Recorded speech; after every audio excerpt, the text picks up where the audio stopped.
समस्त नमस्कार केमती अछंती आशा करे आपण माने ईश्वर अनुग्रह द्वारा भल थिबे आशारे खुशी रे समय थिबे। चलंतु आज माने लोक पुस्तक 10 पर्व वाक्य को देखिबा। बाइबल खोलिबा।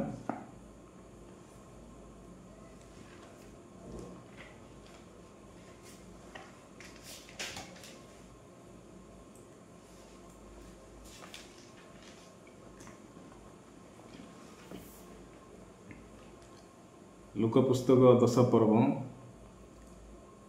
25 पदरू नहीं कि आमने पढ़ा 30 पद जाए। आउ देख जड़े व्यवस्था शास्त्री को उठी ताहांकु परीक्षा करी पचारिले, हे गुरु अनंत जीवनर अधिकारी हेबा निमंते मु कौन करिवि? सेथिरे से ताहांकु कहिले, व्यवस्था रे कौन लेखा अछि तुम्हें किपरि पाठ करूछ? से उत्तर देले, तुम्हें आपणार समस्त अंतकरण समस्त प्राण समस्त शक्ति और समस्त मन दे प्रभु आपणा ईश्वर को प्रेम कर, पुणी आपणा प्रतिवासिकी आत्मतुल्य प्रेम कर। सेथिरे से ताहांक कहिले, तुम्हें यथार्थ उत्तर देल, एहा कर ताहाले तुम्हें जीवन पाइब। किंतु से आपणा को धार्मिक बोली देखाइबा को इच्छा करी यीशु को पचारिले, तेबे मोहर प्रतिवासी किए? यीशु से ही प्रसंग धरी कहिले, जड़े लोक जेरुसलाम जिरिह को जाऊ जाऊ डकैत मानक हाबुड़े पड़ा। से माने ताहार लुगापटा छड़ाई नहीं वो माड़ मारी ताहाकु दरमरा अवस्था छाड़ी चलीगले।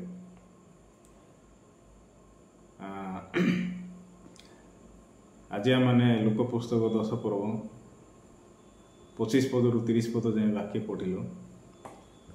आशा करी आपण माने वाक्य को बेसी भलरे जानी थिबे, किंतु ए वाक्य भितर थिबा ईश्वर इच्छा को नहीं आज मैंने शिखा। तो ये जगह जड़े व्यवस्था शास्त्रज्ञ बोली जड़े लोक अच्छा जी कि यीशु के पाखक आसिकी प्रश्न कले। कौन बोली प्रश्न कले? 25 पदरे लिखाई जड़े व्यवस्था शास्त्र गोटी ताहांकु परीक्षा करी कहिले, परीक्षा करी पचारिले, हे गुरु अनंत जीवनर अधिकारी हेबा निमंते मु कौन करिवि? तो ये जो प्रश्न आम जदि चिंता करवा, ये जो व्यवस्था शास्त्रज्ञ जी अच्छा ये कौन बोली प्रश्न कले? अनंत जीवनर अधिकारी हेबा निमंते मु कौन करिवि कहले। तो ये प्रश्न ही ये व्यवस्था शास्त्रज्ञ भूल अच्छी। कहीं व्यवस्था शास्त्रज्ञ प्रश्न भूल अच्छी? तो ये जड़े लोक यीशु को प्रश्न पचारुछंती, तो मु कौन करिवि? तो ये जदि चिंता करि थांदे, कौन चिंता करि थांदे? मु व्यवस्था विषय भलरे जानिछि, मु जने व्यवस्था शास्त्रज्ञ अटे। आ व्यवस्था रे जहा जहा लेखा हेछि आ व्यवस्थार नियम व्यवस्था कौन कौन कुहे ये बेसी भलरे जानिछन्ति। किंतु समस्या कौन जानिछन्ति? समस्या होची सेटा ये अनंत जीवन पाई नाहंती। तो अनंत जीवन जदि पाई नाहंती तो ये व्यवस्था को पाली की मध्य व्यवस्था जानी की मध्य किछि लाभ नाही।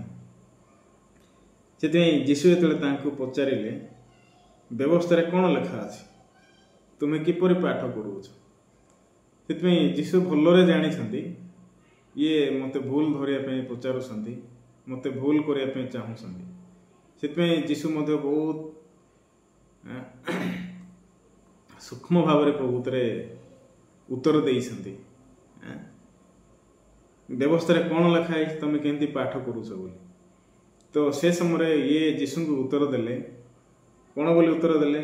27 पदरे लिखाई, से उत्तर देले, तुम्हें आपणार समस्त अंतकरण समस्त प्राण समस्त शक्ति समस्त मन दे प्रभु आपणा ईश्वर को प्रेम कर, पुणी आपणा प्रतिवासी के आत्मतुल्य प्रेम कर। तो ये जगह लिखा है ये सबू किसी जानी। तो यात्रा पुस्तक 20 पर्व रे व्यवस्था दियाला। यात्रा पुस्तक 19 पर्व रे लोक मैंने परमेश्वर को व्यवस्था मागिले, ताहा आम को दि जाव आम ताहा करू कही। ସେଥିପାଇଁ ପରମେଶ୍ୱର ବ୍ୟବସ୍ଥା ଦେବା ପୂର୍ବରୁ ଇସ୍ରାଏଲ ଲୋକମାନଙ୍କୁ କ'ଣ କହିଲେ, ତମେ ଯଦି କରିବ ମାନିବ ତେବେ ତମେ ସମସ୍ତେ ମୋର ସଞ୍ଚିତ ଧନ ହେବ ବୋଲି କହିଲେ। ସେଥିପାଇଁ ଲୋକ ଯେତେବେଳେ ଶୁଣିଲେ ଠିକ୍ ଅଛି ଆମେ ସେ ପ୍ରକାର କରିବୁ, ଆମମାନଙ୍କୁ ଦିଆଯାଉ କହିଲାକୁ ଯାତ୍ରା ପୁସ୍ତକ 20 ପର୍ବରେ 10 ଆଜ୍ଞା ଦିଆହେଲା ସିନାଇ ପର୍ବତରେ ମୂଷାଙ୍କ ଦ୍ୱାରା। ମୂଷା ଯେତେବେଳେ ବ୍ୟବସ୍ଥା ଧରିକି ଆସିଲେ, ଲୋକମାନେ ବ୍ୟବସ୍ଥା ପହଞ୍ଚିବା ପୂର୍ବରୁ ଯାତ୍ରା ପୁସ୍ତକ 32 ପର୍ବରେ ପାପ କଲେ। ସେଥିପାଇଁ ପ୍ରଥମ ନିୟମ କ'ଣ ଅଛି, ତୁମେ ଆପଣମାନଙ୍କ ନିମନ୍ତେ କୌଣସି ଖୋଦିତ ପ୍ରତିମା ନିର୍ମାଣ କରିବ ନାହିଁ, କି କୌଣସି ହସ୍ତ ନିର୍ମିତ ଦେବତାକୁ ତୁମେ ପୂଜା କରିବ ନାହିଁ, ତାକୁ ପ୍ରଣାମ କରିବ ନାହିଁ, ତାକୁ ମୁଣ୍ଡିଆ ମାରିବ ନାହିଁ ଲେଖା ହେଇଛି। ତା ପାଇଁ ଧୂପ ଜଳେଇବ ନାହିଁ ଲେଖା ହେଇଛି। କିନ୍ତୁ ଯେଉଁଦିନ ବ୍ୟବସ୍ଥା ମୂଷା ଧରିକି ଆସିଲେ ସିନାଇ ପର୍ବତ ଠାରୁ ପରମେଶ୍ୱର ଦେଇଥିବା ସାକ୍ଷ୍ୟପତ୍ର 10 ଆଜ୍ଞା 2ଟା ପ୍ରସ୍ତର ଫଳକରେ, ତ ସେହି ସମୟରେ ଇସ୍ରାଏଲ ଲୋକମାନେ ସୁନାର ବାଛୁରୀ ନିର୍ମାଣ କରିକି ଏମାନେ ତା ପାଇଁ ଧୂପ ଜଳାଉଥିଲେ ଆଉ ଲୀଳା କରୁଥିଲେ ଲେଖା ହେଇଛି ଯାତ୍ରା ପୁସ୍ତକ 32 ପର୍ବରେ। ତ ଏଇଟା ହେଉଛି ଗୋଟେ ବିଷୟ ପରମେଶ୍ୱର ଦେବା ପୂର୍ବରୁ ଭଲରେ ଜାଣିଥାନ୍ତି ଏ ଲୋକମାନେ କେବେ ମଧ୍ୟ ମୋର ନିୟମ ପାଳନ କରିପାରିବେ ନାହିଁ। ସେଥିପାଇଁ ପରମେଶ୍ୱର ଏମାନଙ୍କୁ ନିୟମ ଦେଲେ କ'ଣ ପାଇଁ, ନିୟମ ଏଥିପାଇଁ ଦେଲେ, ନିୟମ ସାମ୍ନାରେ ଯେତେବେଳେ ଲୋକ ଛିଡ଼ା ହେବେ ନିଜକୁ ଜାଣିବେ ଯେ ଆମେ ଜଣେ ଲୋକ, ଆମ ପାଖରେ କୌଣସି ଶକ୍ତି ନାହିଁ, ଆମ ପାଖରେ କୌଣସି ପାୱାର ନାହିଁ, ଆମେ କେବେ ମଧ୍ୟ ବ୍ୟବସ୍ଥାକୁ ପୁରା କରିପାରିବୁ ନାହିଁ, ନିୟମ କେବେ ମଧ୍ୟ ପାଳନ କରିପାରିବୁ ନାହିଁ। ତ ପରମେଶ୍ୱର ସବୁ ଲୋକଙ୍କୁ ଏ ବିଷୟକୁ ଦେଖାଇବା ପାଇଁ ଚାହୁଁଛନ୍ତି, କହିବା ପାଇଁ ଚାହୁଁଛନ୍ତି। କିନ୍ତୁ ଇସ୍ରାଏଲ ଲୋକ ଯେତେବେଳେ ପ୍ରଭୁଙ୍କ ସମ୍ମୁଖରେ ଛିଡ଼ା ହେଲେ, ସେମାନେ ଉତ୍ତମ ହୃଦୟ ନେଇକି ଛିଡ଼ା ହେଲେ। ଉତ୍ତମ ହୃଦୟ ନେଇକି ଯେତେବେଳେ ଛିଡ଼ା ହେଲେ ପରମେଶ୍ୱର ସେ ସମୟରେ ଏମାନଙ୍କୁ ବ୍ୟବସ୍ଥା ଦେଲେ। ସେଥିପାଇଁ ବ୍ୟବସ୍ଥା ଯେତେବେଳେ ପରମେଶ୍ୱର ଲୋକମାନଙ୍କୁ ଦେଲେ, ତ ଲୋକ ଯଦି ବ୍ୟବସ୍ଥାକୁ ପାଳନ କରିବେ ନାହିଁ, ବ୍ୟବସ୍ଥାକୁ ଯଦି ଭାଙ୍ଗିବେ, ତେ ବାଇବଲରେ କ'ଣ ଲେଖା ହେଇଛି ଟିକେ ଆମେ ଦେଖିବା। ରୋମିଓ ପୁସ୍ତକ ଗୋଟେ ବାଇବଲ ବାକ୍ୟ ଅଛି, ଆମେ ଟିକେ କାଢ଼ିବା।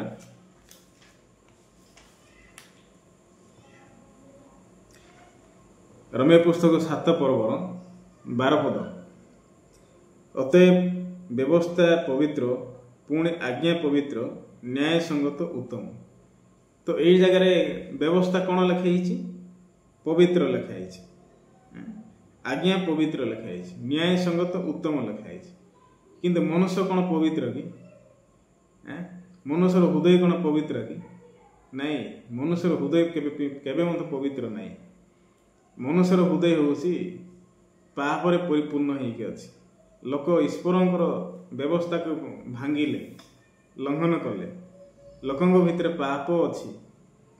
କିନ୍ତୁ ବାଇବଲ କ'ଣ କହୁଛି, ବ୍ୟବସ୍ଥା ପବିତ୍ର, ଆଜ୍ଞା ପବିତ୍ର, ନ୍ୟାୟ ସଙ୍ଗତ, ଉତ୍ତମ।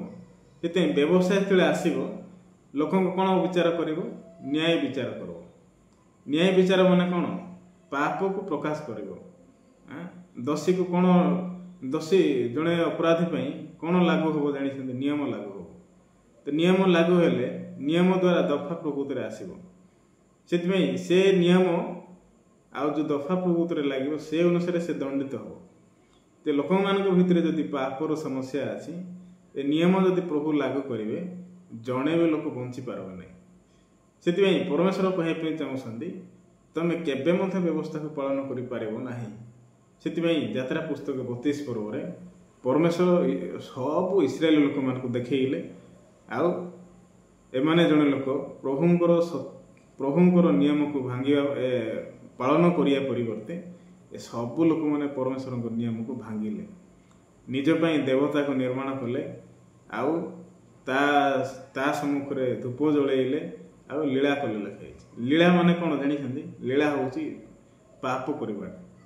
ତା ମାନେ ଏମାନେ ହେଉଛନ୍ତି ଜଣେ ଲୋକ ସତ୍ୟ ଈଶ୍ୱରଙ୍କୁ ଜାଣିଲା ପରେ ମଧ୍ୟ ଏମାନେ ମିଥ୍ୟା ଈଶ୍ୱରଙ୍କୁ, ଯେଉଁ ଈଶ୍ୱରଙ୍କ ପାଖରେ ଯେଉଁ ଦେବତା ପାଖରେ କି ଜୀବନ ନଥିଲା ସେ ପ୍ରକାର ଦେବତାକୁ ଏମାନେ ମୁଣ୍ଡିଆ ମାରୁଛନ୍ତି। ସେଥିପାଇଁ ଏଇଟା ହେଉଛି କ'ଣ ଜାଣିଛନ୍ତି, ପ୍ରଭୁ କହିବା ପାଇଁ ଚାହୁଁଛନ୍ତି ଯେ ତମେ କେବେ ବି ନିୟମ ପାଳନ କରିପାରିବ ନାହିଁ। ସେଥିପାଇଁ ଆଜି ଆମେ ଲୁକ ପୁସ୍ତକ 10 ବାକ୍ୟ ପଢ଼ିଲୁ। ए जगह व्यवस्था शास्त्रज्ञ जी अच्छा ये जड़े व्यवस्था शास्त्रज्ञ अटंती ताने ये जड़े व्यवस्था को भल भाव जानी किंतु ये व्यवस्था पालन करिला पोरे मध्य ये जड़े लोक कौन पाई नाहंती अनंत जीवन पाई नाहंती सेति जीशु को प्रश्न कले अनंत जीवन अधिकारी हेबा पई मु कौन करिबि कहले तो ये जदि जानिले अनंत जीवन पाई नाहंती तो ये कौन पचारिबार थिला कौन करिबार थिला फास्ट विषय निजे निजको जीशु को देवार थिला जीशु कौन कहउछंती जीशुंकर वाक्य सुनिबार थिला निजर चिंता को परित्याग करिबार थिला निजर उत्तमता जोटा अछि निजर आत्मधार्मिकता जोटा अछि एटा को फिंगीबार थिला किंतु या पाखरे कौन न फिंगी कि जीशु पाखरे जाय कि प्रश्न करूछंती निज पाखरे थिबा चिंता आ आत्मधार्मिकता न फिंगी कि ये जीशु को प्रश्न करूछंती मु कौन करिबि तो एबे पर्यंत ये जने लोक जानी नाहंती मु व्यवस्था को पालन करि पारिबि नाही नियम मु केबे पालन करि पारिबि नाही सेति जीशु कहिले व्यवस्था रे कोन लिखाई तुम केंती पाठ करूछ से समय कहिले कोन कहिले से उत्तर देले तुम्हें आपणार समस्त अंतकरण समस्त प्राण समस्त शक्ति और समस्त मन दे प्रभु आपणा ईश्वर को प्रेम करो एटा शास्त्र व्यवस्था शास्त्र के उत्तर देले जीशु को सेतेबेले जीशु शुणिले कहले जाओ से प्रकार करो बोली कहले तो एटा हूँ गोटे विषय जाओ से प्रकार करो माने कौन जीशु कहते चाहते तुम्हें जान आ बुझ तमें केबे नियम पालन करिकी धार्मिक हो पारिबो नाही तुम्हें जान आ बुझ तुम निजर आत्मधार्मिकता द्वारा तुम्हें जड़े लोक केबे प्रभु सम्मुखें छेड़ा हो पारिबो नाही जीशु से विषय को प्रकाश करने चाहते से विषय को कहवाई चाहते किंतु ये जड़े लोक निजर आत्मधार्मिकता एवं धरिकी अच्छा से जीशु कहले जाओ से प्रकार कर किंतु ये केबे भी निजको जीशु को देना ये जड़े लोक निजे निजे कर्म करिकी छिड़ा होगापी चाहते बाइबल जदि आम देखा सीठे 38 वर्ष धरिकी जड़े रोगी थिले जे कि 38 वर्ष पर्यंत क्रमागत भाव चेष्टा करुले निजर रोगर सुस्थता पाइबा निमंते किंतु कौन सी कार्य हो नथिला ये केबे निजर सुस्थता निजे केबे करि पारि नथिले सेतिमे ये जने लोक गोटे कफरनाहूम बोली जगह गोटे थिला से जगह को जाइकी ये पड़ेकी थिले ए कफरनाहूम रे गोटे पुष्करणी अच्छी एवरी भाषा ताहाको बेतसेदा बोली कहते सेतिमे से जगह जाइकी ये थिला कहीं से जगह पड़ेकी थिला कारण कौन सी समय प्रभुंकर दूत मैंने आसिकी ए पुष्करणी को दहलौले से पानी को दहलौले से जेकोसी रोग आक्रांत होते जदि सर्वप्रथम से पोखरी भितर जो जन लोक डेऊला से सुस्थ हो चली जाऊला से ये कहीं से जगह जगी कहीं से जगह पड़िकी अच्छा कारण ये गोटे विषय को भावुंट हाँ मुझे हाँ मु सुस्थ हो पारि हाँ मुझे जगह डेले मु सुस्थ हो पारि तो ये से प्रकार चिंता को लेकिन से जगह 38 वर्ष पर्यंत पड़िकी थिला किंतु समय जो बीतीगला ये गोटे विषय को जानिले मु केबे सुस्थ हो पारि ना मते जड़े लोक उद्धारकर्ता आवश्यक साहाय्य करने लोक आवश्यक मते जड़े लोक जदि पोखरी भितर को नहीं कि जीवे ना मु केबे सुस्थ हो पारि ना सेते बेलू जीशु से जगह को गले सब लोक मान को देखिले से जगह शुष्कांग होइथिबा लोक थिले अंध थिले खंज थिले शुष्कांग अनेक पीड़ित लोक थिले लिखाई किंतु जीशु अनेक पीड़ित मान पाखक जाई नाहांती किंतु जीशु से लोक पाखरे गले जो लोक कि 38 वर्ष धरिकी रोगाग्रस्त होइकी थिला सेति जीशु एतले जाइकी देखिले ये जने लोक काको आवश्यक करूछंती साहाय्यकर्ता को जी मते साहाय्य दे पारबो जी मते उद्धार करि पारबो जी मते पोखरी भितर को नहीं पारबो सेति जीशु ताके पचारले बस तमे कोन सुस्थ हेबाक इच्छा करूछ रोगी कोन उत्तर देले महाशय मु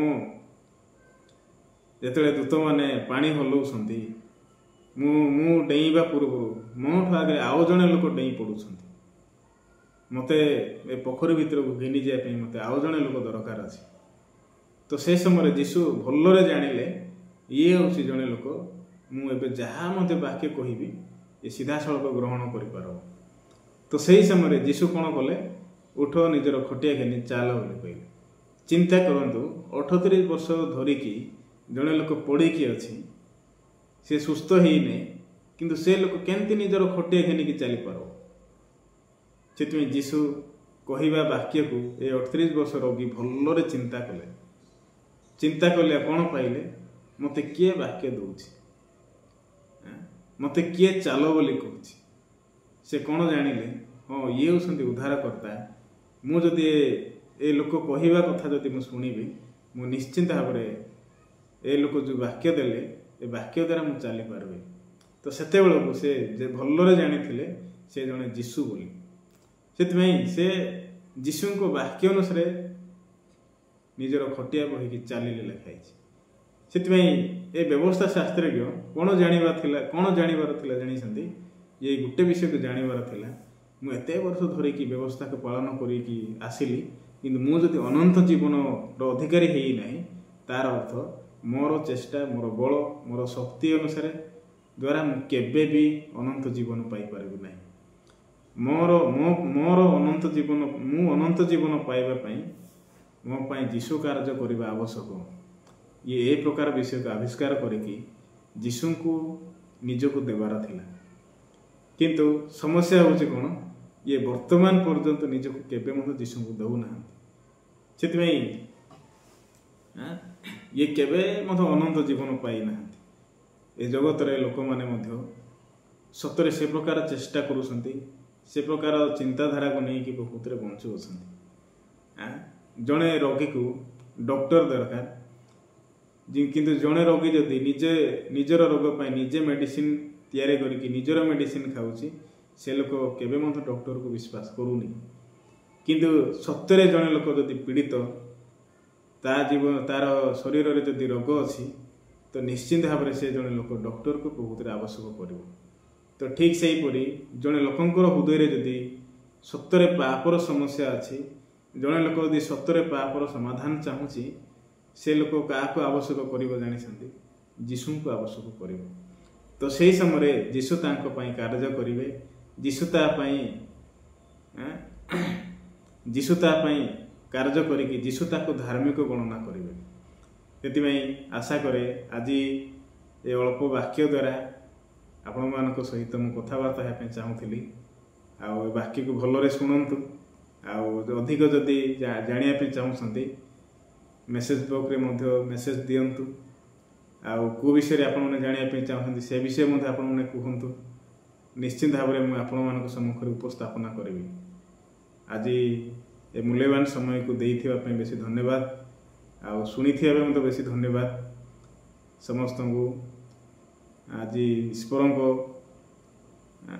ଈଶ୍ୱରଙ୍କ ସମ୍ମୁଖରେ ମୁଁ ଆପଣମାନଙ୍କୁ ବହୁତ ବହୁତ ଧନ୍ୟବାଦ ଦେଉଛି। ଚାଲନ୍ତୁ ଏତିକିରେ ସମାପ୍ତ କରିବା। ସମସ୍ତଙ୍କୁ ନମସ୍କାର।